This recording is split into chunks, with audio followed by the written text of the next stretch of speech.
Hi, everyone. Today, I wanted to talk about billing for services during post-operative period. My name is Farida, and I'm from FC Billing.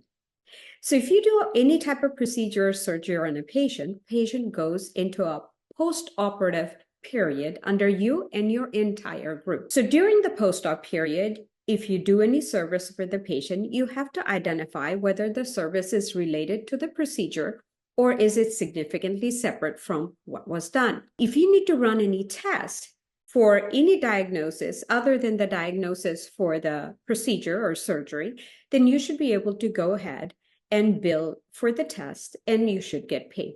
No problem. Keep in mind, each procedure comes with its own post-operative period. It depends on the severity identified by insurance. The post-operative period can be 0, 10, or 90 days. It all depends on how insurance has identified that procedure. Now, if you need to do an exam for a patient under post-operative period, you have to identify why you're doing this exam. Is this exam due to something related to the surgery? Patient is having pain because of the surgery, or a discomfort or swelling, whatever it is, or a complication due to surgery. That exam you cannot bill. But if, or anybody in your group, sees the patient for a diagnosis that is absolutely separate than why the procedure was done, you can go ahead and bill for the exam. Please remember to append modifier 24 to the exam, letting insurances know that it is significantly separate from the reason that the procedure was done. My recommendation always is go ahead and attach the medical records with your claim, because you don't want to wait till after your claim has been rejected, wanting for more evidence for the exam. You want to go ahead, submit everything you can at once, and get the claim paid with first submission. Another reminder, please do not use modifier 59 with exams. Modifier 59 is for procedures and tests only. It's an unbundling code, so that should never be appended to your exam. So it would be modifier 24 if you're doing an exam, unrelated exam during a post-operative period. I actually received an email from doctor's office today, and I'll love to read that to you, and we can solve it together. Let's see. It says, "Hi, Farida.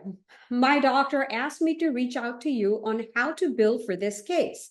The patient is in post-op period for cataract surgery and needed a visual field done for a medical form he needed filled out. The visual field is not medically necessary. How do we bill this? Can you bill this test? Is this test related to the cataract surgery? Most probably not. The surgery has already been done. Even if you do a test to establish cataract surgery, you can't bill that as well. But anyhow, for this case, a visual field test was done because patient needed it for a form. There is no diagnosis to support the exam. So cases like this, you would go over the financial responsibility with the patient. This is something you will not bill to insurance, but you can bill the patient for this service. My suggestion is think ahead of insurance.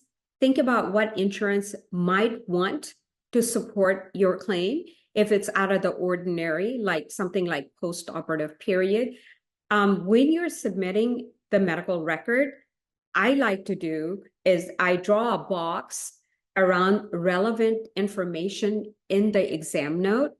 And if it is serious, let's say you're doing the gap period between two injections, let's say eye injection, the gap period is 28 days, but the patient is flying out of the country and patient needs this injection before patient leaves.